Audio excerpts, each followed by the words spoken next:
देखिए साहब, ये जब से पैंडमिक स्टार्ट हुआ है तकरीबन लास्ट ईयर में कोरोना वायरस का जो फर्स्ट स्टेज आया था, उसके बाद में अब ये सेकंड स्टेज आया है। तो इसमें जो है आप सिर्फ सिलेंडर्स की ही बात मत करिए, हर वो चीज़ जो कोरोना वायरस में आपको ज़रूरत पड़ रही है। जैसा लास्ट लॉकडाउन में जो है ज़्यादातर जो एजेड पेशेंट्स जा रहे थे तो उनको वेंटिलेटर की ज़रूरत पड़ रही थी उनको।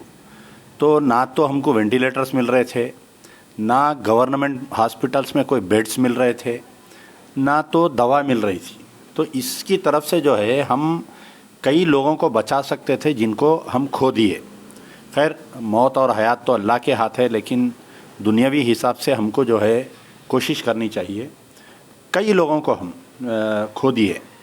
सेकंड फेस आने वाला है बोल के वर्ल्ड हेल्थ ऑर्गेनाइजेशन वाले पूरे इंडिया को इत्तला करे थे, और इंडियन गवर्नमेंट ख़ास तौर पे और तेलंगाना गवर्नमेंट बिल्कुल सो रही थी।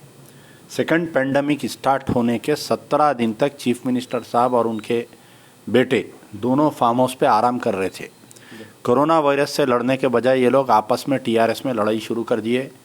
इलेक्शन में मसरूफ़ थे, वरंगल बाई इलेक्शन में मसरूफ़, म्यूनसिपल इलेक्शन, खम्मम और आपके सिद्दीपेट म्यूनसिपल इलेक्शन, पूरा म्यूनसिपल इलेक्शन, उसके बाद में ईटला राजेंद्र को कैसा ख़त्म करना, इस पे इनका ध्यान था। कोरोना वायरस पे इनका ध्यान नहीं था। अचानक से कोविड सेकेंड वेव स्टार्ट हो गया। सेकेंड वेव स्टार्ट होने के बाद में भी आज तकरीबन जो है 21 दिन होने को आ रहा है सेकेंड वेव स्टार्ट होके। अभी भी आप देखिए जाके कि गवर्नमेंट हॉस्पिटल में बेड नहीं मिल रहा। कहीं भी गए तो आप एक एम्बुलेंस पेशेंट को शिफ्ट करने के लिए 20 से 25 हज़ार रुपये चार्ज कर रही। सिलेंडर अगर आपको कहीं से मिल गया रीफिलिंग के लिए 2000 से 3000 रुपये रीफिलिंग को ले रहे हैं वो लोग।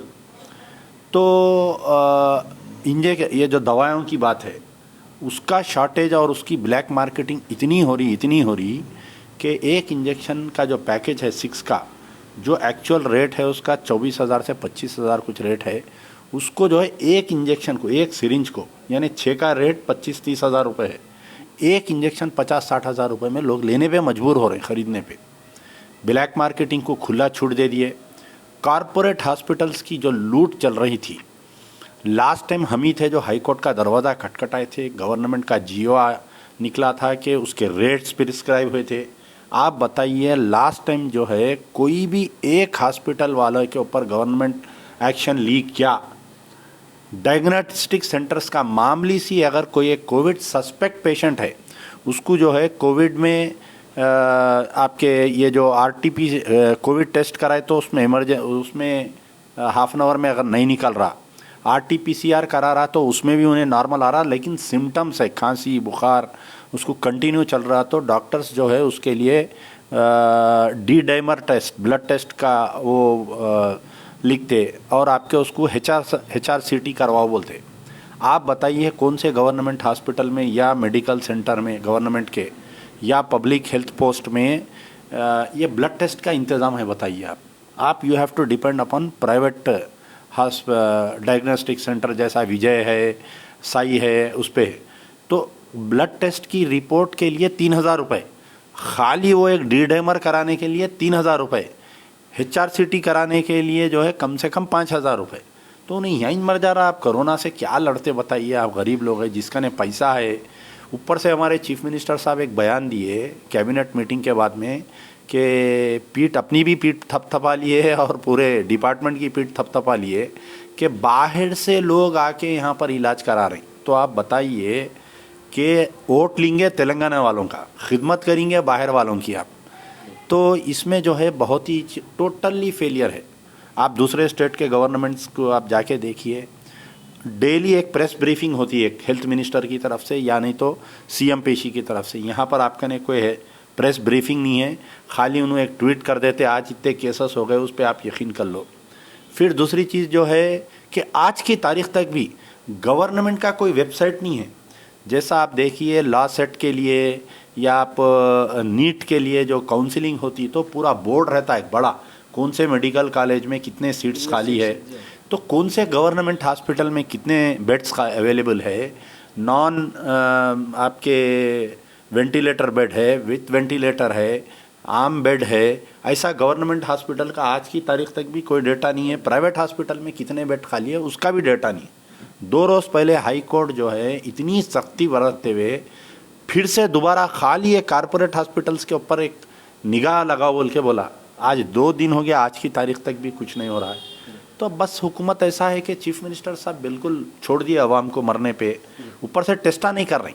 आप देखिए हमारे चीफ मिनिस्टर बहुत ही सीनियर मोस्ट पॉलिटिशियन है एक, लेकिन उनके सामने का बच्चा है जगन मोहन रेड्डी, वहाँ पर आरोग्यश्री में पूरा इलाज फ्री कर दिए। आपको यहाँ पर 2 चीज़ है, एक आरोग्यश्री एक नीति आरोग्य जो सेंट्रल का है। तो ना तो तेलंगाना वालों को सेंट्रल का कोई हेल्थ स्कीम इम्प्लीमेंट हो रही, ना स्टेट की कोई इम्प्लीमेंट हो रही, तो यहाँ पर फेल हो गए। वहाँ पर जगन जो है कोई मर गया तो उसके अकाउंट में 15,000 रुपये इमीडिएट, यानी मौत मट्ठी के लिए। यहाँ पर अगर कोई मर गया तो आप बोलिए कितनी तकलीफ़ हो रही है। आप दूसरे मज़हब का छोड़ दीजिए, हम मुसलमानों में अगर कोई एक कोविड पेशेंट अगर मर गया तो आप, मेरा पर्सनल एक्सपीरियंस बता रहा हूँ, तकरीबन मसाजिद में कोविड पेशेंट को नहलाने की नहीं दिया जा रहा है। जो लोग अपार्टमेंटों में रह रहे हैं उनका एक प्रॉब्लम है कि उनको वहाँ पर नहलाने के लिए बहुत प्रॉब्लम हो रहा। तदफीन के लिए कोई कब्रस्तान में जगह नहीं है। रोज़ाना रात भर लोगों को बेड दिलाना, दिन भर लोगों के बॉडीज़ दिलाना, उनका मौत मट्ठी का इंतज़ाम करना। बिल्कुल या तौर पे शहर में 35 MLA है मेरे भाई, 7 मेंबर ऑफ पार्लियामेंट है, 4 या 5 राज्यसभा के मेंबर है, कई MLCs है, कई चेयरमैन है, मेयर है, डिप्टी मेयर है।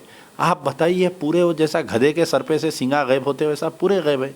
कोई एक बताइए आप, क्या मेयर निकल के कोई रोड पे फिर के कचरे का इंतज़ाम कर रहे हैं क्या बताइए।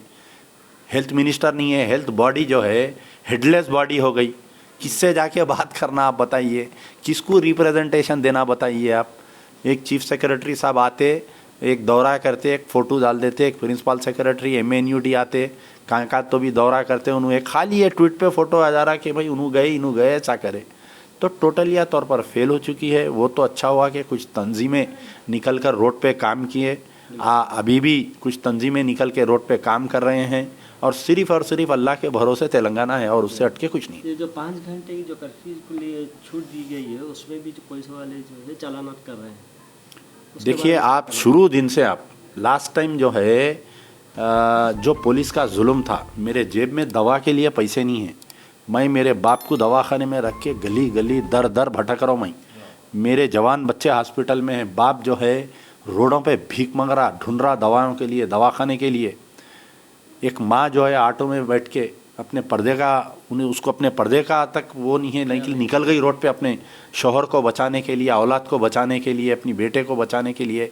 ऐसे वक्त पे जैसा पुराने शहर की एक मशहूर कहावत है कि बीमार की बिस्तर पे मारो, हमारी हैदराबाद पुलिस जो है इनको अब कानून नाफिज हो रहा, उनको कानून नाफिज करना याद आ रहा। उनको कमिश्नर ऑफ पुलिस जो है बड़े ही आते मुस्लिम महफिलों में, हज़रत अली की पैदाइश के दिन आते, एक मीटिंग करते, सरकार दो आलम सल्लल्लाहु अलैहि वसल्लम के हदीसां बयान करते। लेकिन जो मुस्लिम एरियाज़ को टारगेट किया जा रहा है लास्ट लॉकडाउन में और इस लॉकडाउन में, हैदराबाद में फिर दोबारा बोल रहा हूँ कि भाई पूरे MLAs जो है किसी को इंटरेस्ट नहीं है। एक्चुअल आप समझिए, आपके मसले से मुझे इंटरेस्ट रहेंगी तो मैं नुमाइंदगी करूँगा। मैं पैसे खर्चा करके, मैं एक MLA 10-10 करोड़ रुपए पार्टी फंड देके 10-10 करोड़ रुपए मैं अगर खर्चा करके MLA बना तो मुझे आवाम से क्या इंटरेस्ट रहेंगे आप बताइए। तो थाली जो है एक हाथ से नहीं बचती, 2 हाथ से बचती। इसमें पब्लिक रिप्रेजेंटेटिव का भी कसूर है, आवाम भी सही नुमाइंदों को नहीं चुनने का उसकी भी एक वजह है। तो अब ये पुलिस के चालानात साहब, लास्ट टाइम बता रहा हूँ मैं आपको कि कितने चालानात हुए, जितने गाड़ियाँ सीज हुई। आप नामपल्ली कोर्ट थोड़े दिन बीच में चालू हुआ था, आप जाके देखो, आप हज़ारों लोग हैं नामपल्ली कोर्ट में चालानात बन रही। अब खाली पहले के वैसा नहीं है आप चालान बनो गाड़ी छुड़ा लो, नहीं है सिस्टम। आपको जो है चालान के साथ साथ क्रिमिनल केस बुक किया जा रहा है आपके ऊपर। आपको जो है मिनिमम 2-3 साल कोर्ट को फिरना है। फिर क्या हुआ, बीच में असेंबली चालू हुई, कोई MLA 0 ओवर में आवाज़ उठाते। हमारे MLAs जो है ऐसे टाइम पे अज़ान देते, ना वो नमाज का टाइम रहता, ना वहाँ पर मुसल्ली आते, वैसे टाइम पे जाके मस्जिद में अज़ान देके धबड़ा बजाते कि हम अज़ान दिए, हम अज़ान दिए। 0 ओवर जिसको बोलते, हुकूमत कोई पाबंद नहीं रहती, वहाँ चेयर पे CM नहीं रहता, वहाँ होम मिनिस्टर नहीं रहता, तो खाली उठ के ये बोलते हैं कि साहब वो चालानात बहुत हो रहे, माफ़ कर दीजिए। स्पीकर बोलता, नेक्स्ट बोलता। दूसरे दिन अखबारात में, सोशल मीडिया में आता कि भाई मजलिस के एमएलए ने हंगामा कर दिया, असेंबली को हला दिया, पिलरों को तोड़ दिए, माइकों को तोड़ दिए, बेंचों को तोड़ दिए, हंगामा कर दिए बोल के आता। लेकिन जो रूटीन जो गुजर रहा, जिसके ऊपर गुजर रही ग्राउंड ज़ीरो पे, उसको चालान भी हो रहा, उसको जो है अदालत के चक्कर भी काटना पड़ रहा। 6-6 महीने उसकी गाड़ी अंदर है, उसका आधार कार्ड ले रही, उसका टेलीफोन ले रही। तो ये तो रूटीन में जा रहा ही है। लेकिन वो या आप देखिए, मुझे एक बात याद आ रही है कि जिस वक्त इंडिया और चाइना का वार हुआ था, तो अक्सर जो है रेडियो में खबर आती थी कि हिंदुस्तान की बहादुर सेना जो है चीन की सेना से मुकाबला किया और 5000 मुरब्बा किलोमीटर हम पीछे हट गए हिंदुस्तान की। फिर दूसरे दिन न्यूज़ आई कि हिंदुस्तान की बहादुर सेना जो है चाइना की सेना से मुकाबला किया, हम जो है 8000 किलोमीटर पीछे हट गए।